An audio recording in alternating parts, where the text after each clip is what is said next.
Last 3 lectures we have been discussing about modal analysis of continuous systems.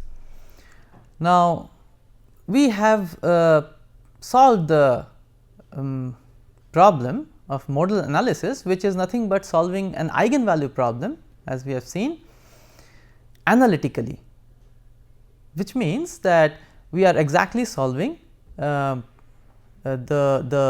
natural frequencies and the modes of vibration, which are characterized by the eigenfunctions. Now, doing an analytical solution is always preferable, because you can find out the effects of various parameters of the system on the modes of vibration and the modal frequency, etc. So, analytical solution is always preferable. However, we have seen that even in very simple systems, the solution of the modal analysis problem requires solving transcendental equations, possibly which might be quite cumbersome even numerically. So, in general, analytical solutions, though preferable, are sometimes cumbersome and computation intensive.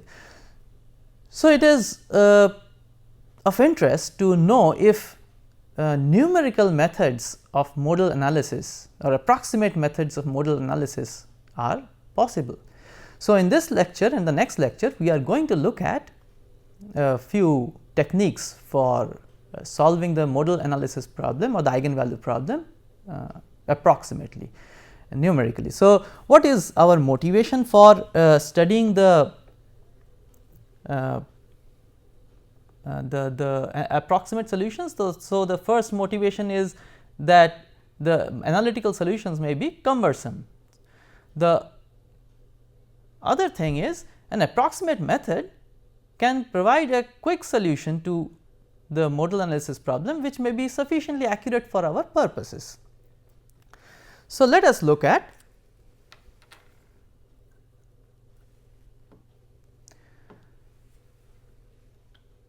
the methods that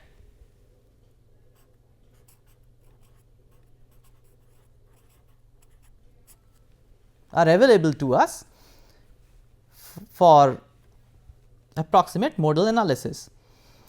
So, we are going to discuss in this course two methods, two broad methods, which are the energy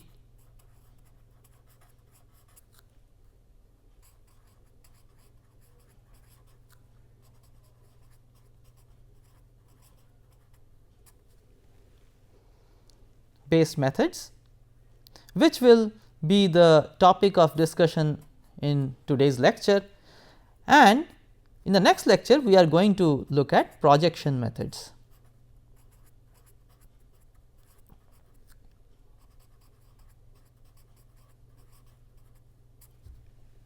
So, as the name suggests, this energy based methods will use the kinetic and potential energy of the system to determine the modes of vibration or the natural frequencies, while the projection method, as we will see very soon, they use the governing equation of motion directly to solve the modal analysis problem.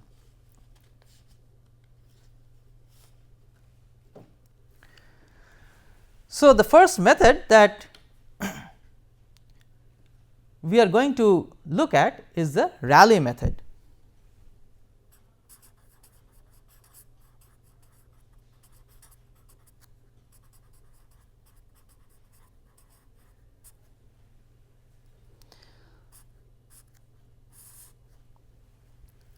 So, this Rayleigh method is typically used to determine the fundamental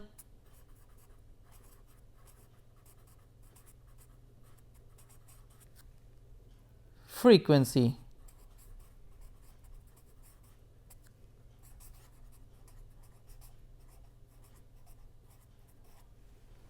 of a continuous system. And this method is used for conservative systems.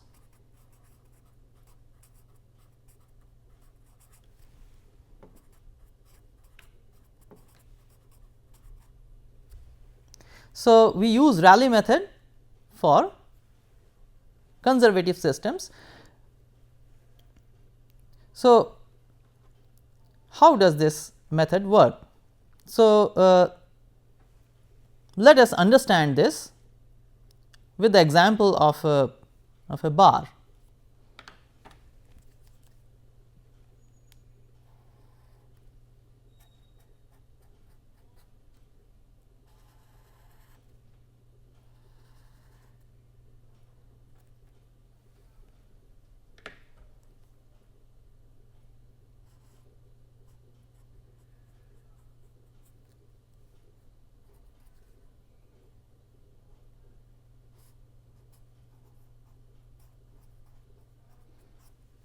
So, let us consider a tapered bar in axial vibration. So, we write the kinetic energy as 1/2 the density of the material times the area of cross section times an elemental length times the velocity square. Now, this integrated over the domain of the bar. So, that is the kinetic energy. The potential energy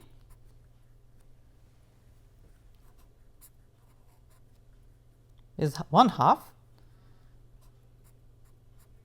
the Young's modulus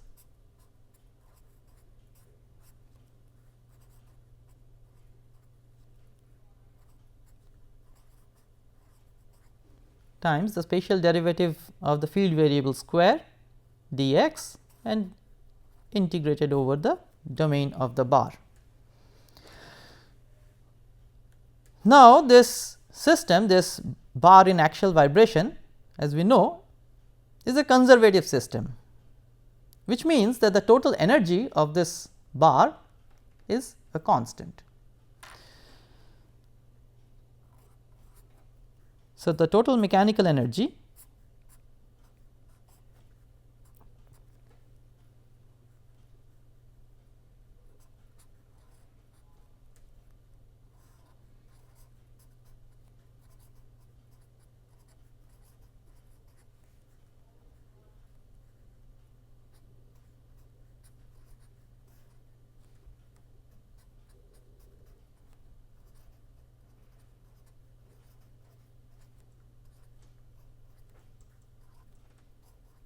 this is a constant.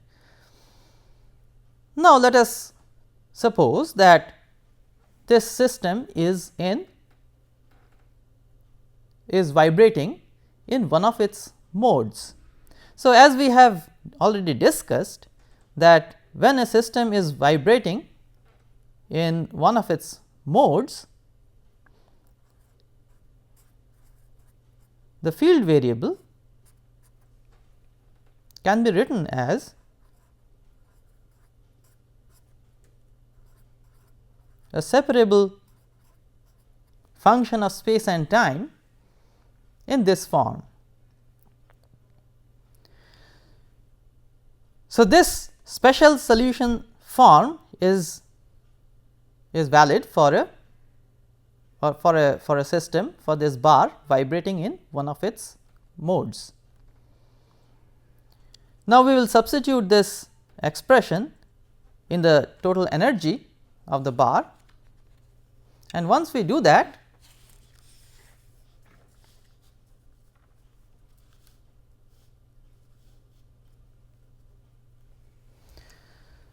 what we obtain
So, this is the expression of the total energy after we substitute this solution structure in the total energy expression.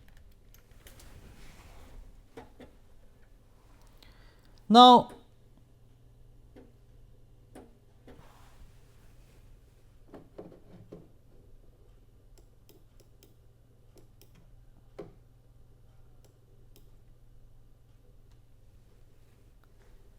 if this total mechanical energy is to be a constant,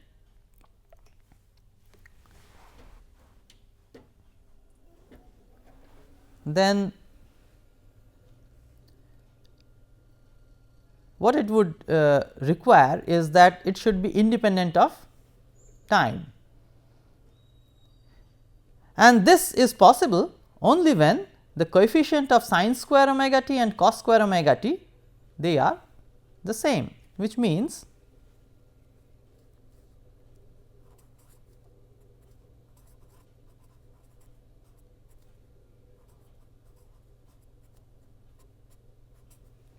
so energy is constant would imply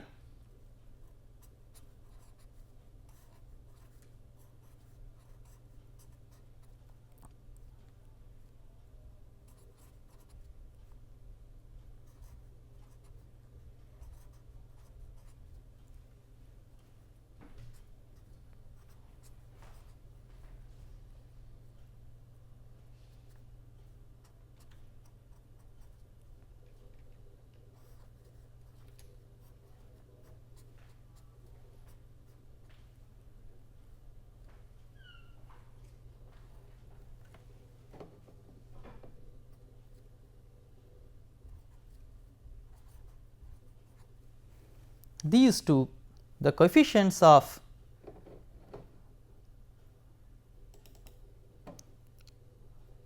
the sin square omega t and cos square omega t, they must be equal.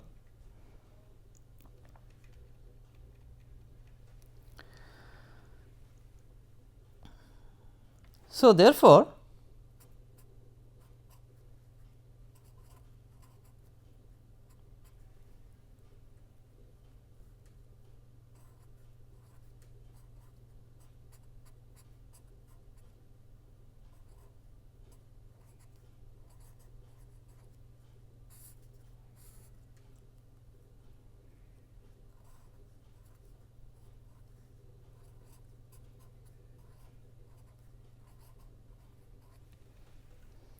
we obtain this ratio, which is defined as the Rayleigh quotient.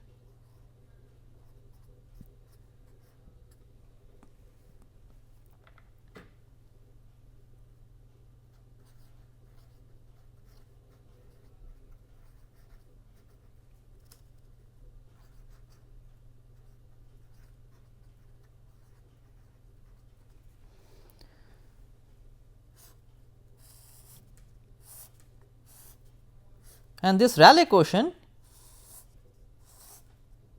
is the key concept in Rayleigh's method.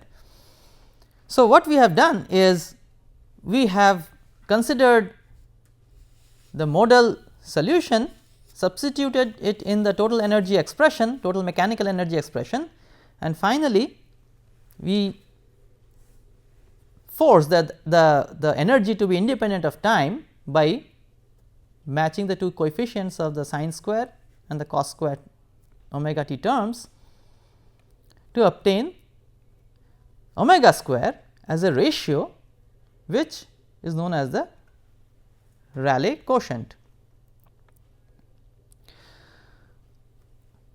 Now,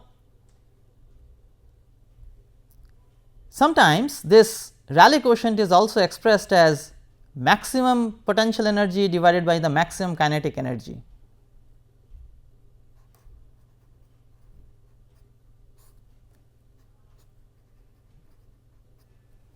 So, the amplitude, so the maximum potential energy would be the amplitude of the maximum potential energy would be the amplitude of the cosine square omega t term, whereas the maximum kinetic energy would be the coefficient of the sine square omega t term, and of course, this omega is solved in terms of this. So,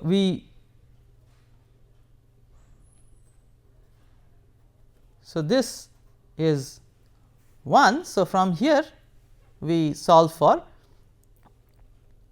omega square as we have done here. Now, this in this Rayleigh quotient, if you know the exact eigenfunction, so if you substitute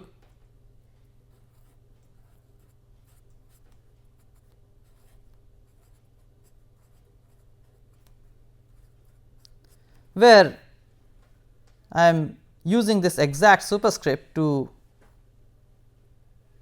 indicate that u exact is the exact eigenfunction for a particular mode. In that case, if you put this in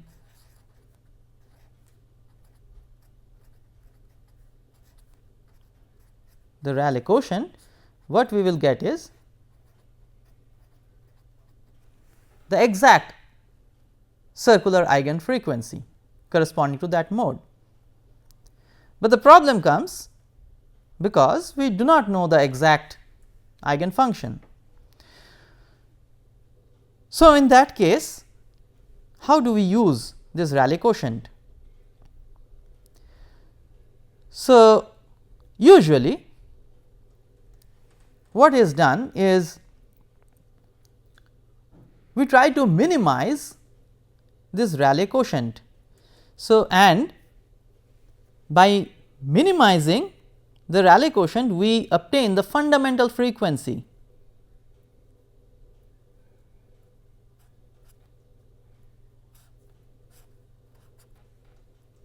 So, the fundamental frequency square is obtained by minimizing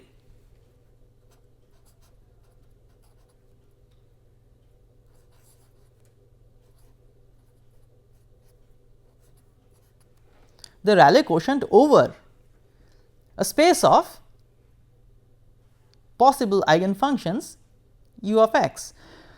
Now, there is a restriction on how you can choose u of x in this minimization problem. The restriction is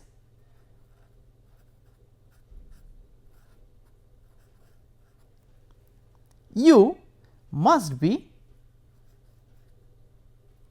from a member of the set of what are known as admissible functions.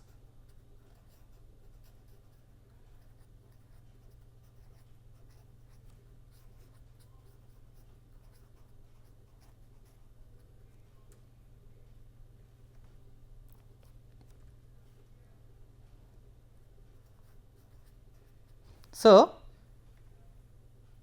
this u is a set of admissible functions. So, you must choose the possible eigenfunction from this set of admissible functions. Now, what are admissible functions?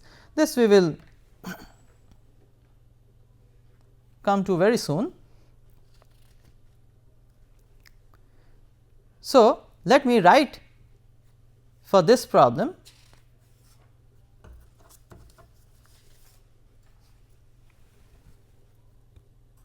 so, the fundamental frequency squared is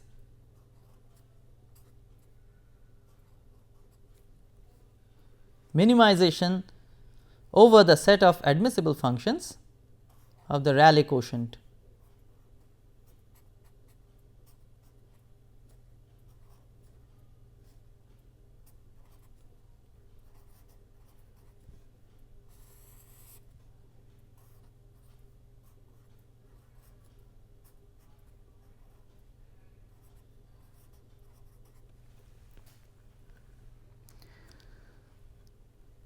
Now, we come to this admissible functions.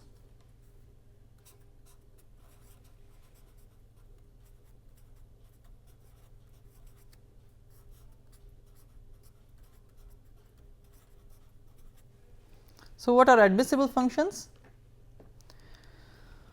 These are functions which satisfy the following two properties. The first property is it is differentiable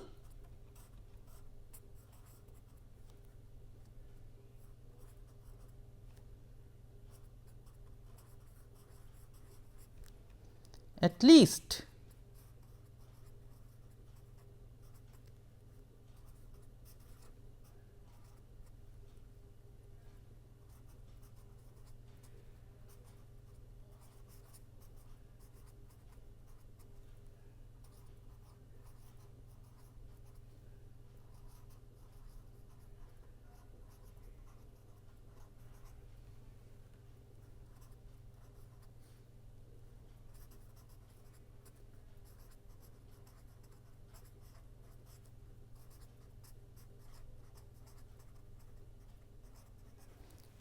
So, these functions are differentiable at least up to the highest order of spatial derivative in the energy expression. So, of course, these functions are spatial functions, and so they must be differentiable at least up to the highest order of space derivative, a spatial derivative in the energy expression. So, in this example, for example, in this example that we are considering, the highest order of space derivative is 1. So, the set of admissible functions should be differentiable up to first order. The second important property that it should satisfy is that it should satisfy all the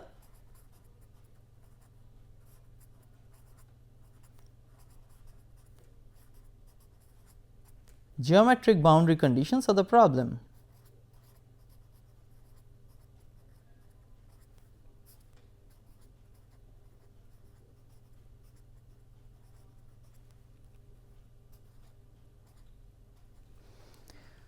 So, admissible functions must satisfy all the geometric or essential boundary conditions of the problem.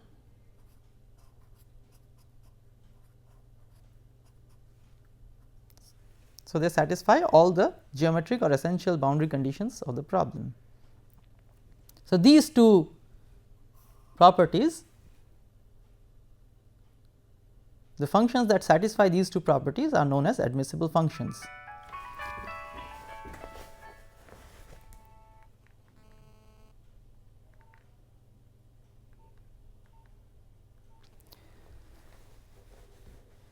Now, such functions can be constructed using polynomials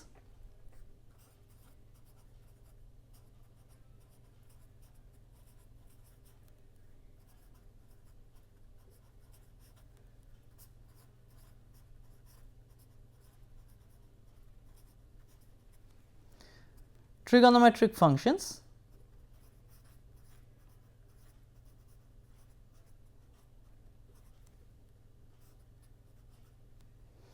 and other such elementary functions.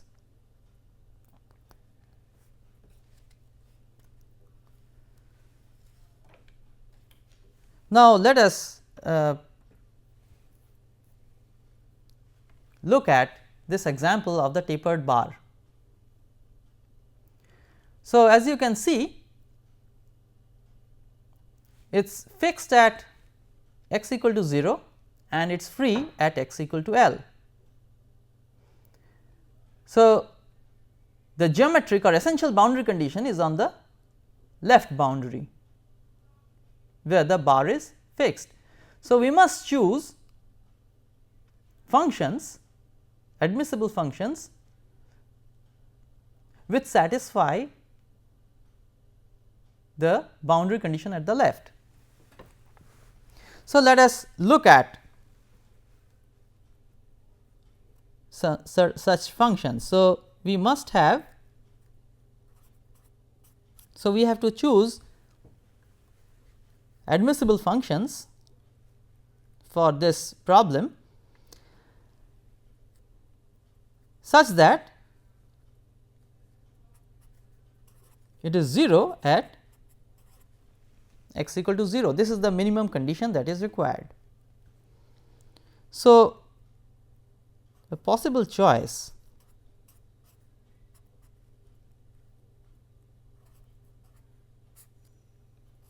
we may write it like this x over L, but we can have a class of these functions by raising it to a power alpha. So,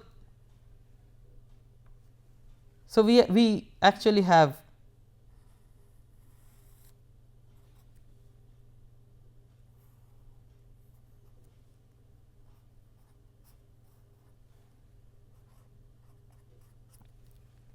functions which depending on alpha. For example, if alpha is 1, then this is linear. For other powers,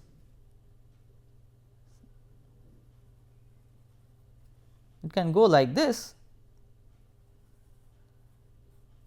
or it can go like this.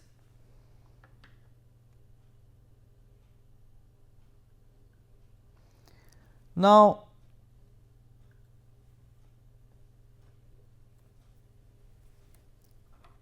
so this alpha we will initially keep it arbitrary, and we are going to substitute this in the Rayleigh quotient, and we are going to look at what is the Rayleigh quotient with this expression of admissible function. Now, one thing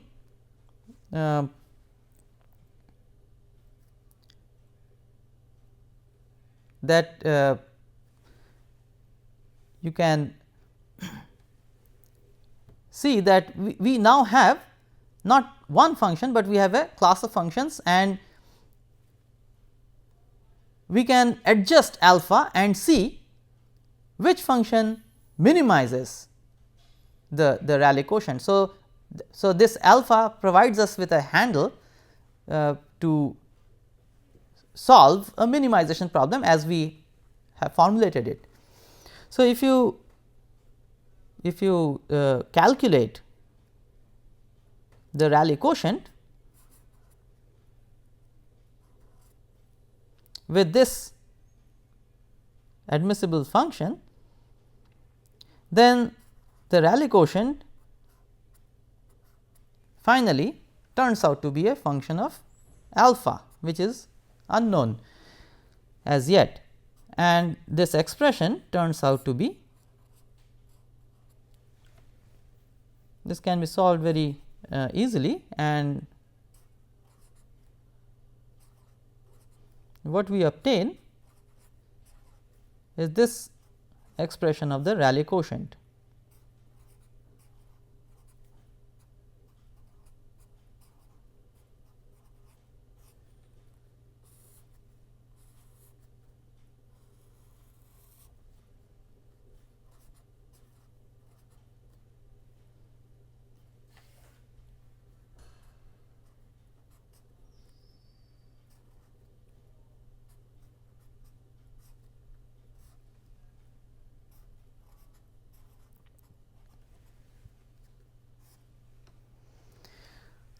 Now,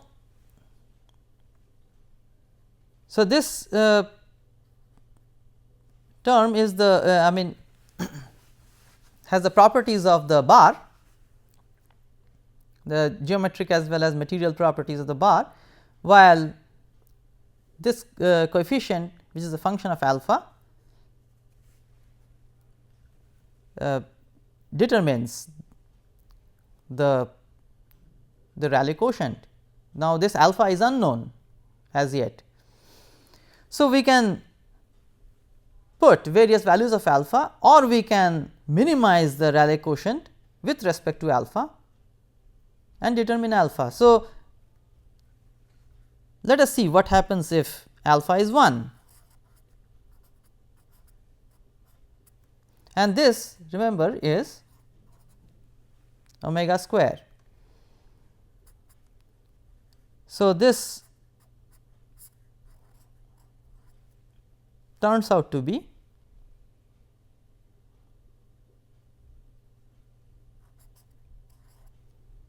70 over 16. So, this is an estimate of omega really the fundamental circular frequency, and this turns out to be 1.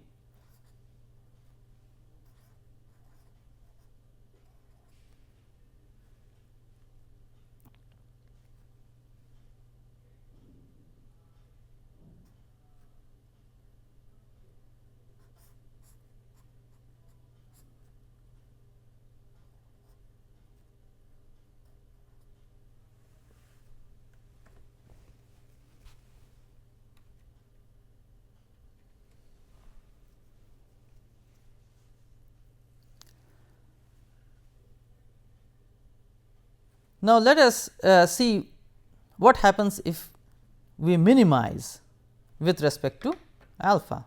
So, which means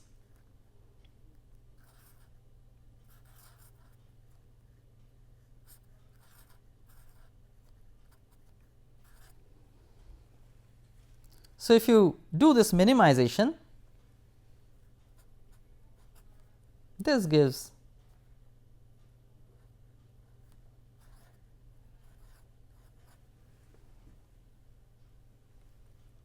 and corresponding to this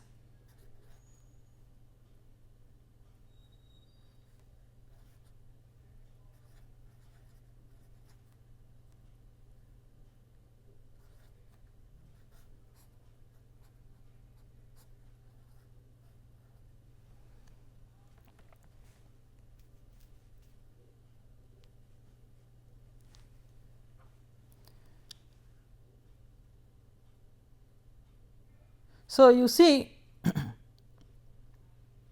that this value is lower than this. So, this is a better estimate of the circular natural frequency. Now, we have solved this problem of the tapered bar in a previous lecture analytically, and the exact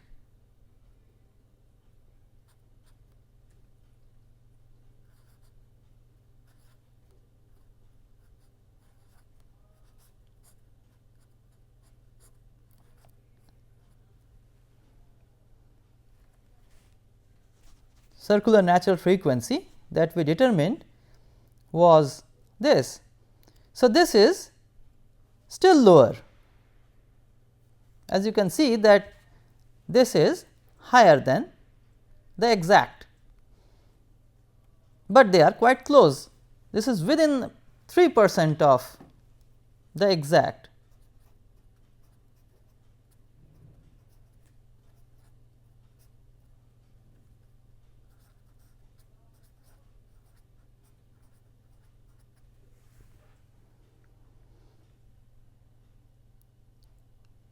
So, we have fairly accurately estimated the fundamental frequency of a tapered bar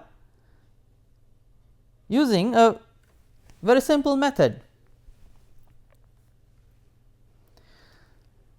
But this, of course, this gives the best estimate based on the form of or structure of admissible function that we have chosen. But remember that when we go on to calculate stress, since this alpha is less than 1 for our best estimate, the stress that we will calculate at x equal to 0 will be infinite.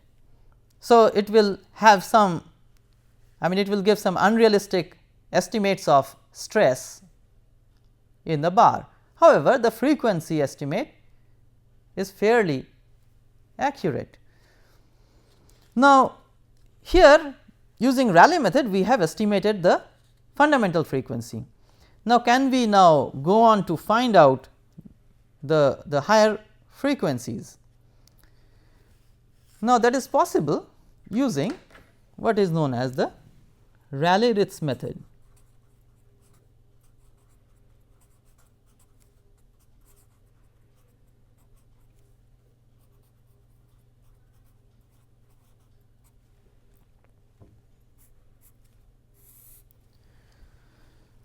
So, what we additionally have in this method is the Ritz expansion.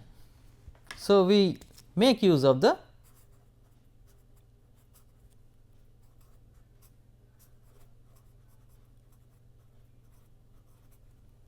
Ritz expansion of the amplitude function in the Rayleigh quotient.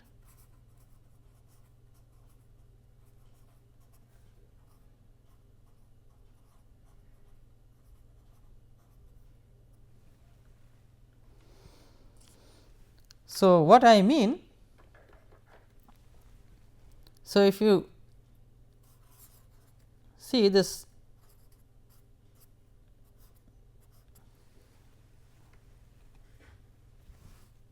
Rayleigh quotient, let us say for our problem of the tapered bar,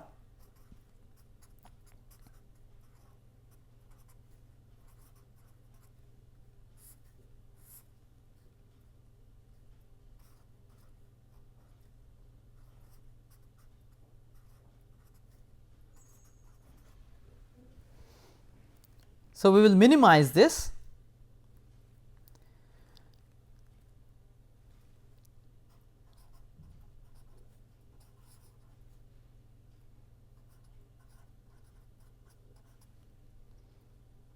and u has to be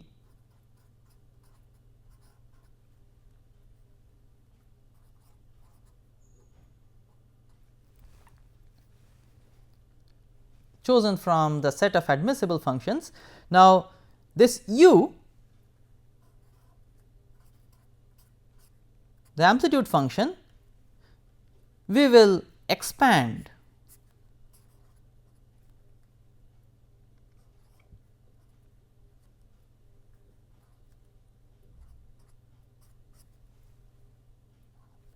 I will put a tilde symbol to distinguish this function from the basis functions that we are using. So, like in the previous example, in the Rayleigh's method we had kept an unknown parameter alpha. Here we will expand the amplitude function in terms of admissible basis functions and certain unknown coefficients alpha. So, this is a linear combination of these basis functions, admissible functions. So, these are all admissible functions.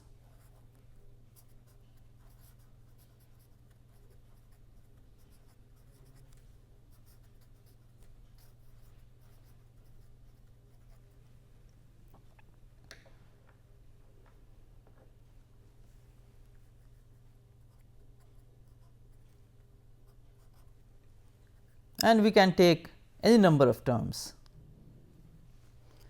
Now, when we substitute this kind of an expansion,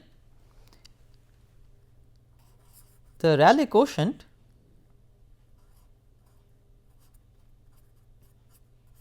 can be written as, so this I can write as a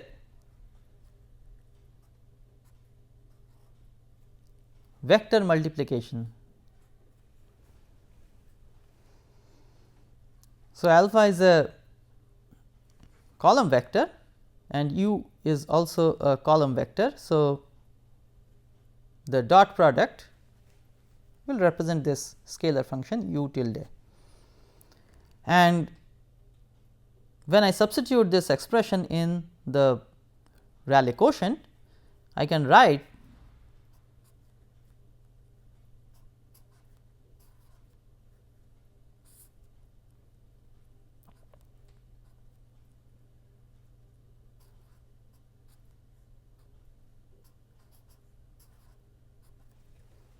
in this form, where K, the matrix K,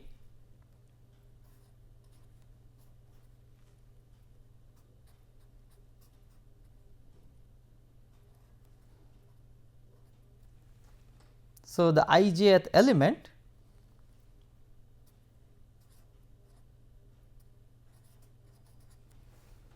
is expressed in this form, and similarly for the ijth element of this matrix M,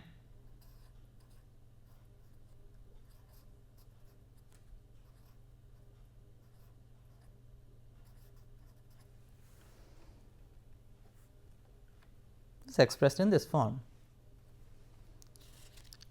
Now, these remember this alpha vector is unknown. So, we have to minimize with respect to this vector alpha. So, which implies that now this Rayleigh quotient is a function of this vector alpha, and this must be put to 0. So, the derivative must vanish for extremization.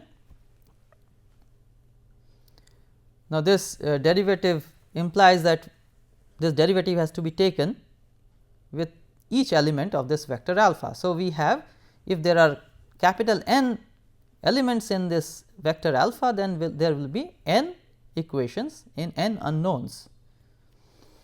So, if you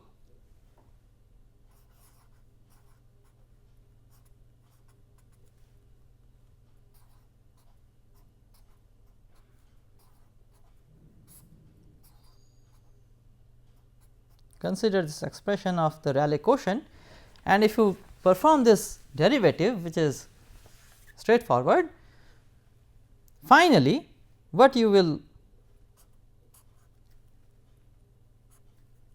arrive at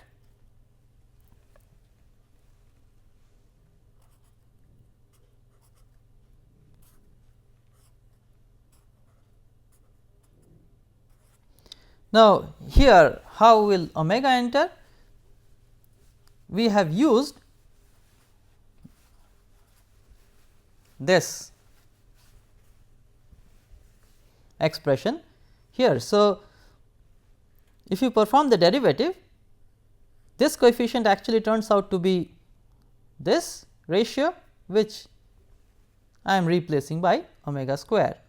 Now, this is a discrete eigenvalue problem.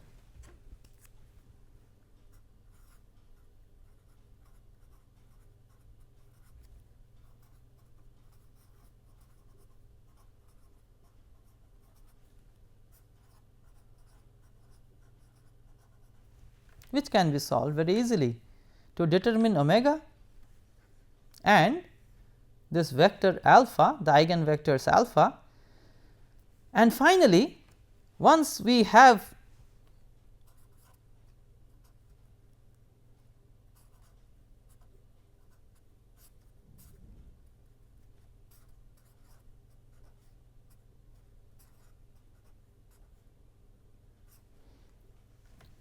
the circular eigenfrequencies and the corresponding vectors alpha I, these can be used to determine the corresponding eigenfunctions.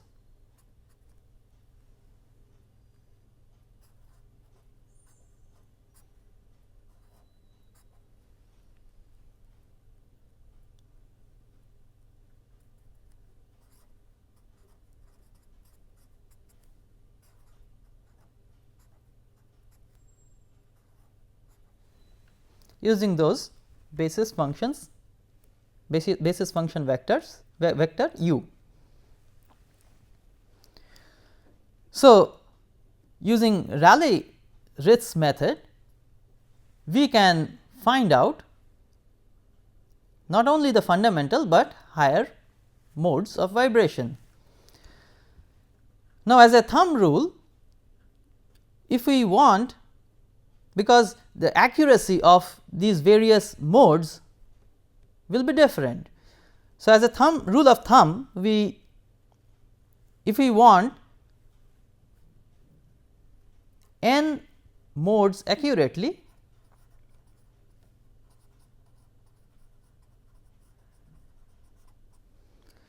we must take 2n terms in the expansion.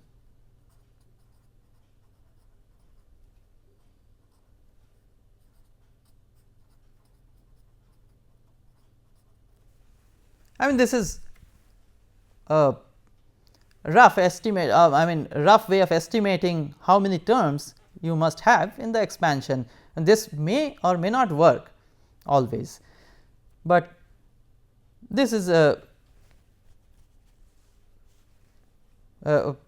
good way to start. So, if you want n modes accurately, reasonably accurately, then you must have double the number of terms in your expansion. Now, there exists another method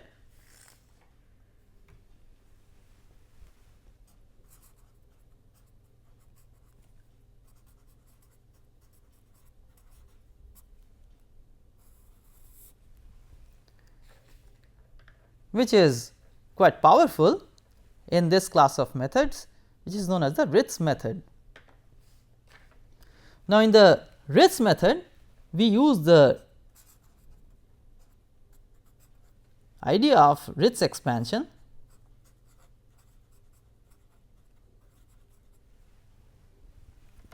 of the field variable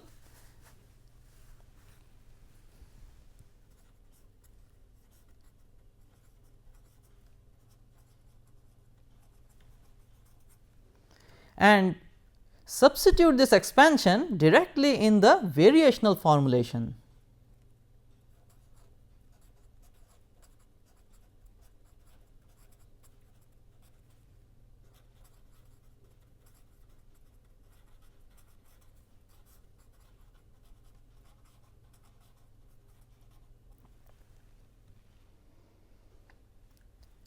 So, this method works with a variational formulation of dynamics. So, let us see for once again for the tapered bar. We know that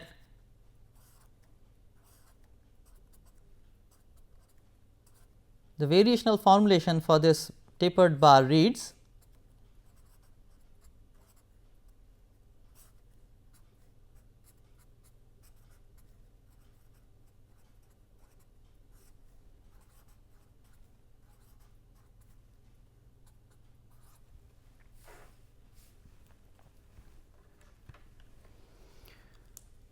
now here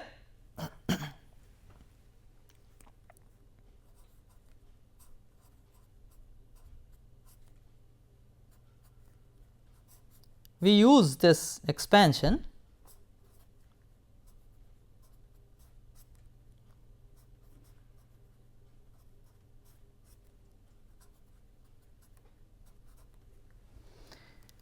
again in terms of admissible functions.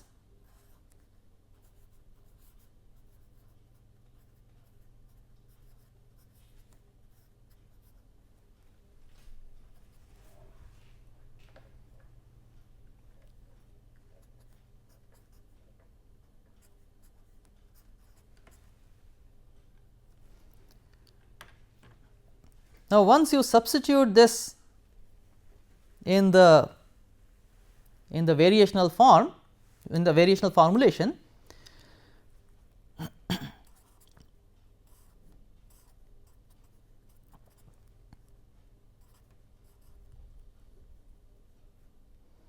and simplify,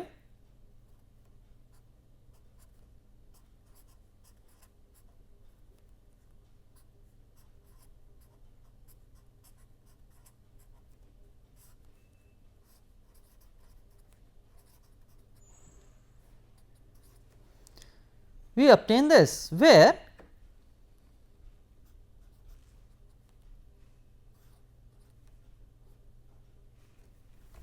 well this this integration over the space has already been performed. So, we substitute this here, and since these functions, admissible functions, are known, this basis is known to us, we can perform this spatial integration and obtain this variation of this discretized problem.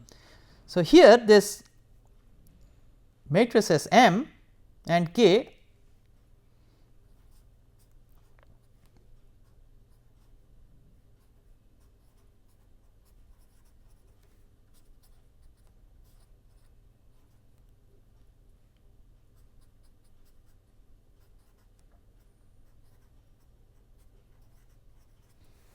are given by this expression, and we know that, and this is now the Lagrangian of a discretized system, and the equations of motion can be immediately written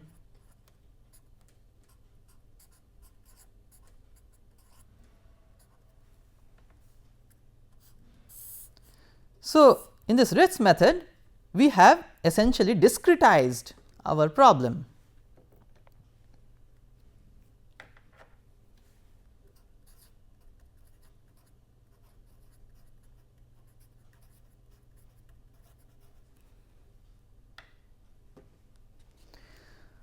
Now, once we have discretized, we can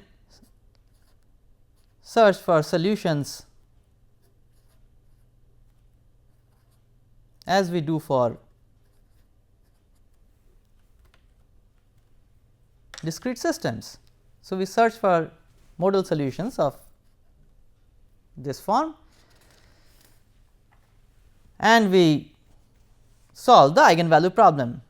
So, after this the things are very standard. So, let us look at the axial vibrations of the tapered bar once again. So, here I have written out the admissible functions that we have chosen. So, h of x for j 1 and 2 we have.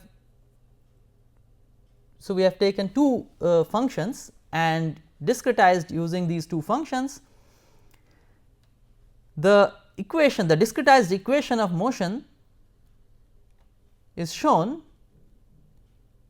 below. So, once you have the discretized equations of motion, then the standard procedure follows, which means that you assume a solution structure as shown here, you come to the eigenvalue problem and finally the characteristic equation. Now, if you solve this characteristic equation, you will obtain the eigen frequencies of the system. Now, solving this, we obtain the circular eigen frequencies. As you can see, omega 1 superscript capital R is calculated using the Ritz method, and similarly omega 2 superscript capital R, and they are compared with the exact circular eigen frequencies. And you can see that the fundamental we have taken two terms, and the fundamental is fundamental frequency, circular frequency is matches quite well with the exact, while there is some error in the second circular natural frequency. Now, this Ritz method and even Raleigh's method, it has an upper bound property.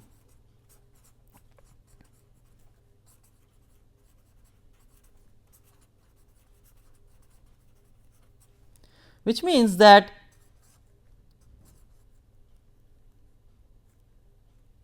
the natural frequency calculated from these approximate methods is always greater than the exact, which means that this gives an upper bound. The actual natural frequency the actual natural frequency of the system is lower than what you calculate using these approximate methods. Now, here you can see the eigenvectors k 1 and k 2 and the corresponding eigenfrequencies that have been determined by using the Ritz method. And once you plot these eigen functions, so this shows the comparison of the eigen functions calculated by the Ritz method and those obtained from the exact solution that we had discussed previously. So, again you can see that the fundamental eigen frequency matches quite well with the exact, while that of the second mode is in error, especially at x over L equal to 1, since we are considering only admissible functions which satisfy the geometric boundary condition, which is at x equal to 0, while the natural boundary condition is not satisfied with 2 terms. You have to take more and more terms, and then there is a convergence to the exact solution.